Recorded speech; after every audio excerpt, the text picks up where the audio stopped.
نعطيك عفسة. عندك باللي في الخليج رحت تخطب الطفلة، يقول لك جيب باسبور من هذا، نرفعوك رحت لمراكش نرفعوا الكرشي تاع الملك ما يعطوكش طفلة من هوهم يعني.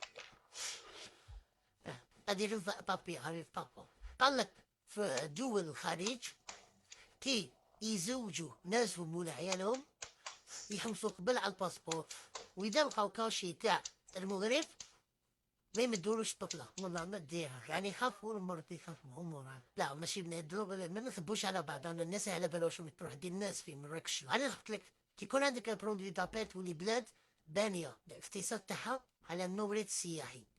المورد السياحي هذا يتطلب انك تكون عندك، يكون عندك اكتفاء ذاتي. كون ما بعد سمحوا لي على الكلمات الرذيله الرذيله توصف، ولازم تحقق اكتفاء ذاتي، يكون عندك تصور. صح هناك المغربي يسمع هذه الكلمات بعد ما حقق اكتفاء ذاتي من الرذيله من الرذيله اصبحت تصدر الفساد.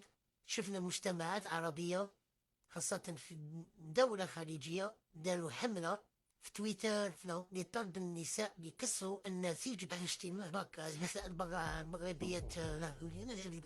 يعني للأسف وأنا نقول هنا ما راناش نسبوا في المرأة المغربية، لكن نقول انقذوا انقذوا المرأة المغربية من استغلال البشع. المرأة المغربية نبغى استغلال جنسي، استغلال تاع عمل انت شبكات التهريب نشوفوهم داروا مساكن احنا لما نتكلموا راهو يجيبوا لنا فيها، احنا نقول لكم انقذوهم. احنا ما ناش نسب اطفال اطفال بوندا، انقذوا اطفالكم، انقذوا نسائكم من استغلال البشر. دوك الناس مش فاهمين ربما طريقة صياغة الكلام تاعنا فيه، يعني باش نجالهم ظهر السيارة مفهوم، احنا ما نسبوا فيها، انتوما اللي راكم دايرين هاك باش نروحكم من الخط.